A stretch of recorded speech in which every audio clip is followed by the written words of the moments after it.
if I was in your shoes, I would give up. This is a project I would stop working on. It's fascinating because it's like the person given a, no strings attached clone version, of you to like program like a robot. If you're giving people feedback, what you're imagining is like not necessarily the best possible outcomes, but the consideration of many possible outcomes. Hey, I'm Demon Dev, and I've been working on making a lot of characters recently. But I've been thinking about, as I make this character, I'm kind of doing a retopo process of Eve, one of the main characters that's hiding out and kind of on the breakout from a sci-fi facility. But anyways, one of the things I was thinking about was essentially like haters or, people are just down on you, which is kind of an interesting interaction, or at least the thoughts I was having about it was basically like, isn't it interesting that that people put the effort in, like and some people do try to reframe it as a bit of a compliment because like they care enough, or like you've caught their attention, like especially today when there's infinitely many things you could be doing. Actually, let me do this. There's infinitely many things you could be doing, and they're choosing to bring their attention to you. Now, it is negative attention, so it's not, for most people, I don't think it's a positive experience. But when you think about it, especially when you're dealing with online, random people, you are doing something like when I'm talking about like your projects or like something creative that you're doing, like a hater in that sense, like they're telling you your stuff is bad, and I've certainly gotten a lot of that with this project for a lot of reasons. And I guess I want to jump into the specifics of what I have experienced, and then I can give you some thoughts on how I think that might apply for other people too. You can let me know what you think. But so for my project specifically, Double Demons, I've been working on it for 5.5 years, which carries with it all sorts of interesting ideas and things. But as I tell people quite a lot, almost all of that time has been spent building the dialogue system, and not just like how it will animate and present, but like core theory of how dialogue choice can be redesigned. How do you take story elements or just character interactions and present meaningful choices to the player that doesn't explode content to an unmanageable level, but also is either interesting enough or impactful enough to be worth the the effort, the time invested to the player. A very difficult problem, and I've gone in depth in many other videos about how I think I've solved that problem. But regardless, almost all of the development time, not quite a lot, probably maybe somewhere in the 80 to 90% range, has been thinking about and trying to figure out how I want to solve those problems. Actually, I don't want continuous mesh. So anyways, when you work on a long project, that causes a lot of people to have different emotions about it. And especially when you're making some of the claims that I have, like I just did, that I've solved, at least in several ways, dialogue choice problem, and how it's difficult to create dialogue choice that's not either content exponential, where it becomes, there's too many versions of the same scene to write, or all the choices are meaningless, and the players will be frustrated by that, of course, too. So anyways, I think I've solved that, and I'm trying to tell people, especially those that are interested in like the interactive fiction or really any writing or game mechanics or game design group, hey, I think I've got something here. And an interesting thing that I noticed that took me a while to kind of, I guess, see maybe a pattern in it is it wasn't that I was getting ignored, but people were very frustrated that I was making bold claims like, oh, like this has all been done before. And I certainly have improved a lot in my ability to explain the differences between the Electro approach, which I call depth branching, and other people's approach. The big obvious one, which is why I call it depth branching, is you don't just have dialog choice A and B, you have dialog choice A1, A2, B1, B2. And it's not just a meaningless organization like, tool to put like some things over here, some options, I hate you, I love you over here, and other options to the side. There's a system difference. So the 1 and 2 within A are the emotional component, and then A as a whole is the meaning. So less abstractly, A would be I hate you, B would be I love you, and then within A way to say I hate you is, maybe you really piss me off. I really can't stand being around you. And then maybe A2 would be I never want to talk to you.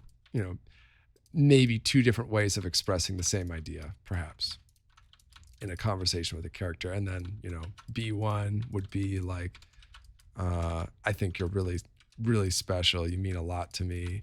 Or maybe just literally, I love you. Like the idea, there is no way to extract a pure idea from a sentence. That language has emotion embedded.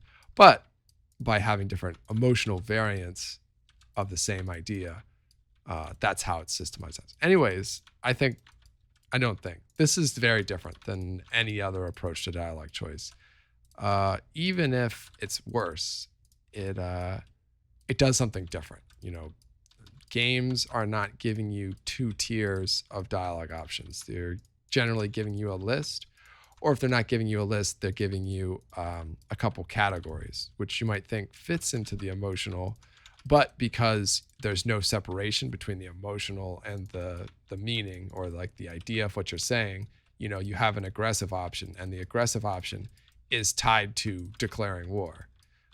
That's all merged together in one kind of combined choice. Whereas with my system, it would be declaring war in a respectful way, where you're like, I regret to inform you that our factions must do battle, or a angry or crude way, like, we're gonna kill you all and pillage your lands. Different ways of expressing a declaration of war, which people will receive differently. And you can have AI characters, which is what I'm doing, react on both levels. So it might be for that character that the way that you're communicating things, like if you do it in a polite way, maybe the person you're talking to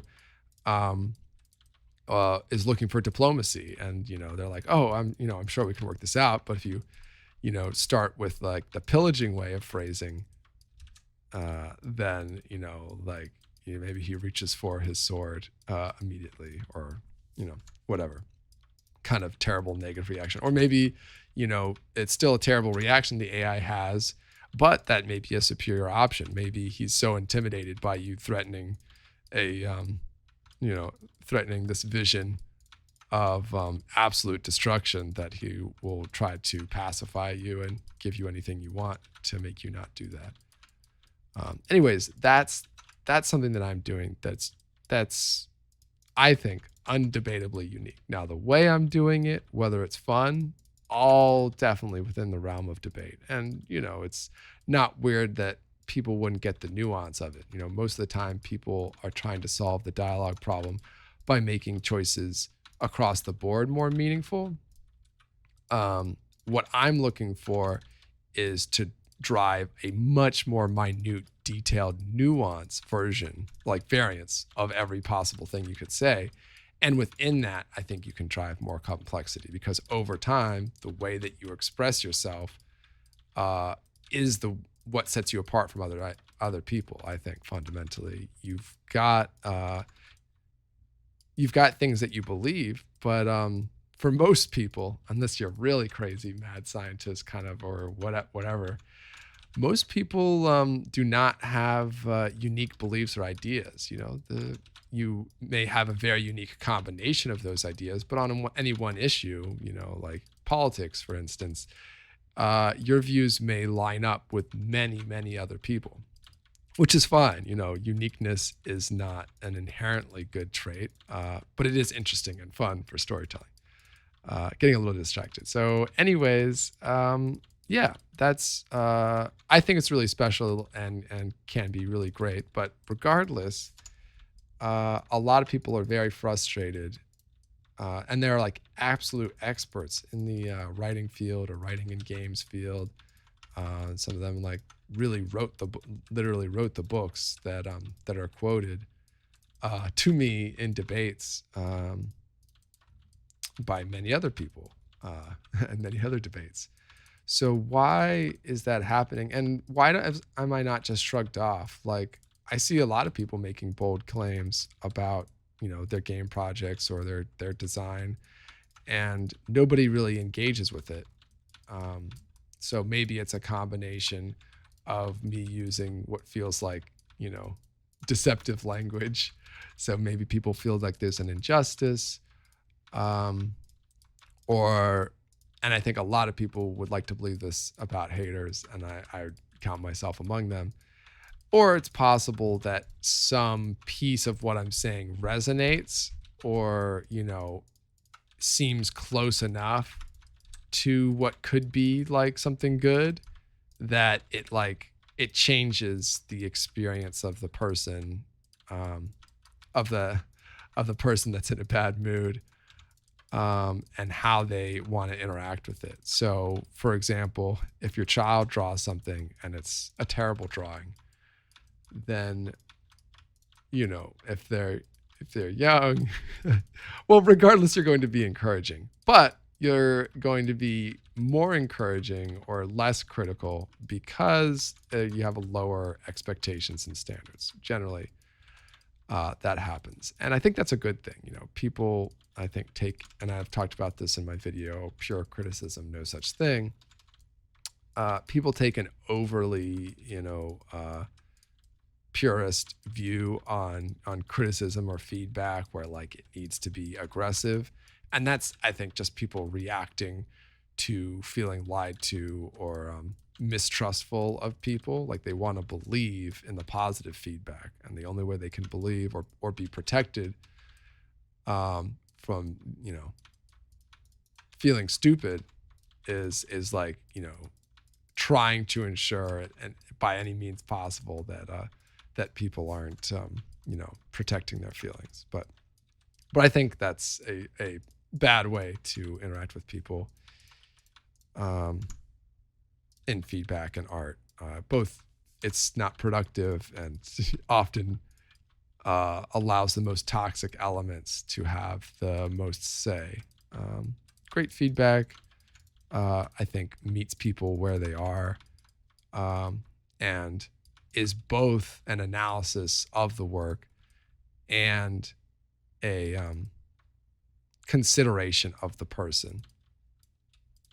In my opinion, that's an ideal form of criticism. Anyways, so when I'm interacting with a lot of people who are not on the same page as me on that, and I don't think a lot of people would think of it in these direct terms, but the more you think about it, it probably would appeal to more people to see things in the way that I'm presenting it. But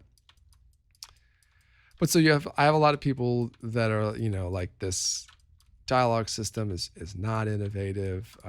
It's done poorly. You're showing too much to the player, which is taking, the immersion, the sense of random chaos that a lot of people experience in conversation. Like, that's not realistic. In real life, you wouldn't know what people's preferences are. I have lots of counterpoints. I disagree. I think there are, but not trying to focus on the counterpoints in this video. What I'm trying to focus on is the form of it. So when I'm seeing people react this way, I'm wondering, is this the same standard that they're applying to other people in the field? Are there complicating factors that make the way that they're interacting with me different? Is that a good thing? Is that a bad thing? And I think everyone kind of tries to confront these questions to evaluate the evaluator, like, how seriously should I take this criticism? One, is this the person's genuine reaction? Which hopefully it is, but sadly that's not always, sometimes there's other things at play, which are influencing how people talk to you about your work. But let's just assume for the moment that is their genuine reaction. So you have to respect that is what they're feeling. But, do you respect their design sense to whether you should act on that information? Do you respect, how you should feel about your own work afterwards, after hearing that? Like, does that mean you're doing a bad job? Where are you in the process? So my conclusion is that in a lot of cases, there is a double standard or just rather a separate standard. I don't think it's a double standard because it's case by case. So it doesn't apply in any reliable sense. But I think, people are looking to either be in an explorative mindset to like kind of journey with you, or maybe a little bit more of a debunking mindset to, they had an initial reaction and they're looking for,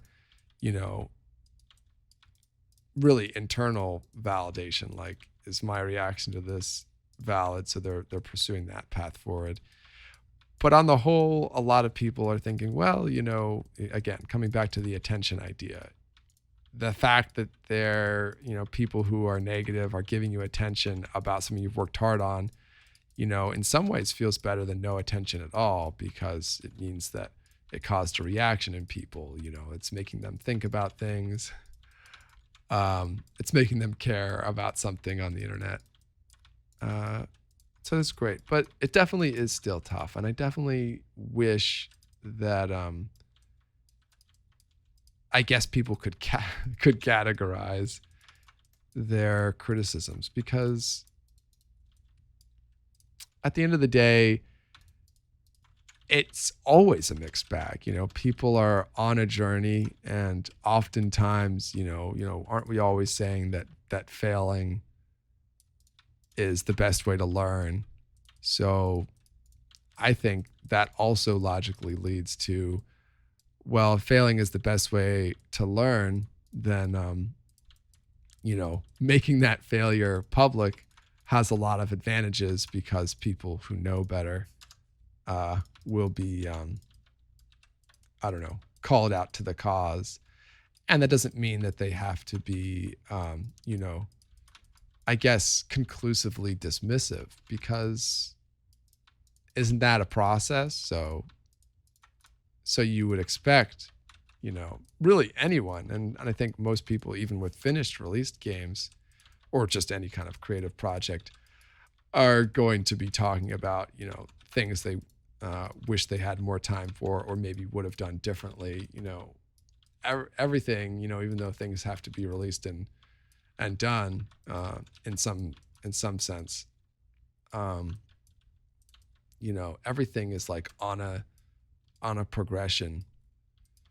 So I don't know. Yeah. So I guess it's just, I find it interesting that, people have this energy and excitement, but are also looking for conclusive answers. So I guess,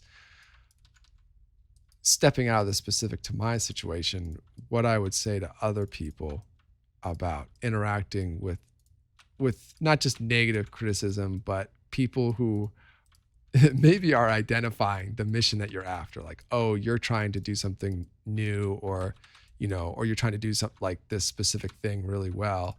And it's, and you're doing a bad job. I would say conclusive criticism is just kind of an invalid as a category kind of thing, because unless, you're like, this is done and I'm not working on it anymore, which is certainly an option. You're going to keep working on it. So yeah, I mean, I guess the combination is, knowing that, okay, these people are condensing their experience of what you're working on, but then also, it's certainly highlighting or focusing on, I guess almost like it's almost like people come up with a very grand, all-encompassing conclusion, which I mean, I have to admit that's kind of what I'm doing now in a sense, or that's very much what I'm doing now. I'm trying to come up with an all-encompassing representative conclusion on other people who are doing that. So I guess it's just kind of a mess. but I think there is something worthwhile to pay attention to, which is like, it's not just, them identifying your goals correctly or incorrectly and then trying to bring insight or perspective to it. It's almost like them vicariously living like a moment like in your life or in your shoes, and them almost being frustrated with themselves because, I don't know, I might be losing people on this point, and I'm really just exploring it myself here. But when you read about people like doing projects, or like when you play your favorite game or any game, and then you see potential, or you're watching an anime and you're like, oh, this is so cool. Like, I wonder what they're going to do with it. For me, at least, it triggers like a creative, out of body, or not out of body, like vicarious experience where, you're imagining yourself creating the show. Like, oh, what would I do? What would I do? So in an interesting way, conclusive, you could say put down, or like, hate the hater spirit in like in a long comment, or in person or wherever, is almost like a self-declaration of, if I was in your shoes, I would give up, or this is a project I would stop working on, is fascinating, because it's like the person, given a, no strings attached clone version, of you to like program like a robot. Because if you're giving people feedback, what you're imagining is like not necessarily the best possible outcomes, but the consideration of many possible outcomes. So when you watch someone's trailer or game clips or something like that, you're not just, I think for a lot of people, especially that are like, invested in development or following development or thinking about it, either for themselves or just, because they find it interesting, you are considering all the different ways it could go or might go. And then your comment is, a summary of the way it could go or frustrations about how it could go. So I'm not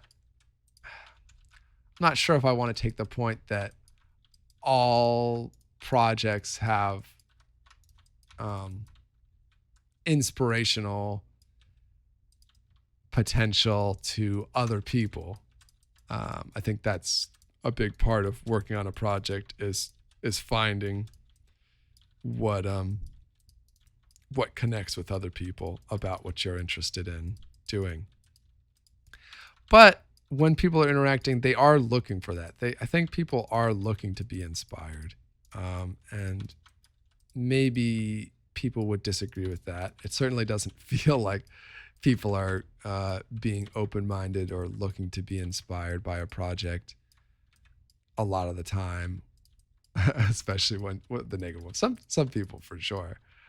Um, but I think people, for the most part, can't help it, and that overly negative comments that have like kind of like an overarching, this is doomed, um, is also reflective of the person's lack of imagination. Now, you could say that they're tailoring their feedback based on their perception of the abilities of the person making it. So, maybe they have an idea for how it could be pulled off or done better, but their strong impression is that this person would never be able to do that. Therefore, the project, which can only be done by this person or will only be done by this person, is a failure. But I still don't think that's actually the case, because I see a lot of people that I would still throw into the haters category make a couple interesting side points, like, oh, there's something here, or like, you'll never be able to do this. But you'll never be able to do this is kind of an assumption that maybe you would want it, or it's worth considering, like, the end result, is interesting, if it could be done. I don't think it could be done.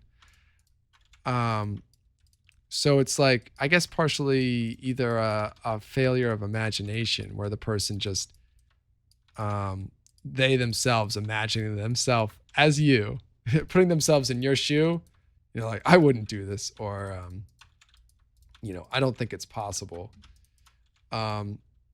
Which is, and this might be a weird way to think about it, which is almost like, I don't know, like a spiritual connection between you and other people that are experiencing your project, because it's almost, it's a moment of collaboration where they're imagining themselves being you, and interacting with your project. And I guess maybe the feeling that I'm trying to get at, that I'm trying to explore and describe, is it's messy, but there is something that's wholesome or like positive about people having an intense experience. And it's not just, oh, I did something interesting enough to make people have emotions, but like, oh, wow, this person like really thought about being in my project, or being my project or my work, like thought about that experience in a deep way. Just look at how many words they typed. They set apart, at least 10 minutes or more. And maybe that sat with them for the rest of the day. Maybe they talked to other people about it, but not even just like, oh, that means something because they spent energy, but like the person, had an experience where they thought really, they thought really hard about like what's going on in your project. And, I guess you could say in some ways, oh, is that encouraging? Because even though there's nothing encouraging or sympathetic in the words that the meaner people choose, implied within it is basically, this is really hard to do, because even me creating an alternate timeline where everything is perfect and the design is fixed and any ideas I have are followed, I either still don't think it can be done, or or I can't imagine how it could be done or worth doing. Maybe I'm putting too much stock in people's ability to empathize with who they're criticizing, but and maybe it's because I recently listened to Ender's Game and the whole Ender's series. So I'm like thinking in terms of like one of the big takeaways is like in order to you know, truly defeat an enemy, you have to understand them, and in that process, when you fully understand someone, you can't help but love them. I don't feel that strongly. I don't think I love my maybe dysfunctionally aggressive critics. Um, but I do like the idea of thinking about, you know, this person like, you know, applying their, you know, and everything that they, you know, everything that they have for a couple minutes to think through like, you know, like, oh, what would I do that this guy's not doing? Or like, you know, what is he missing? And not in like a competitive way like that. That's probably the more frustrating conflict causing part, the competitivity of it, but the fact that um outside of you comparing each other to each other to yourself, outside of comparing yourself to each other, this person is like, you know, waking up at your desk for a moment and like, all right, what do I do with this thing? It's kind of like an automatic um, respect of the process. I don't know. Maybe I'm trying too hard to turn a negative experience into a positive experience, but I like the idea that my ideas can, you know, living rent free in other people's heads, that I can make them, you know, imagine working on this project or these ideas for a little bit, even if it fills them with rage or dismissal of what I'm doing. Anyways, hopefully some interesting thoughts. I'm going through the Retopo process for Eve. She's a really fun character that is hanging out at your house. Well, is hiding out from the lab that she escaped from, which is why she's got this huge oversized jacket. But yeah, really excited to put her in the game and see how that goes. All right, have a good one.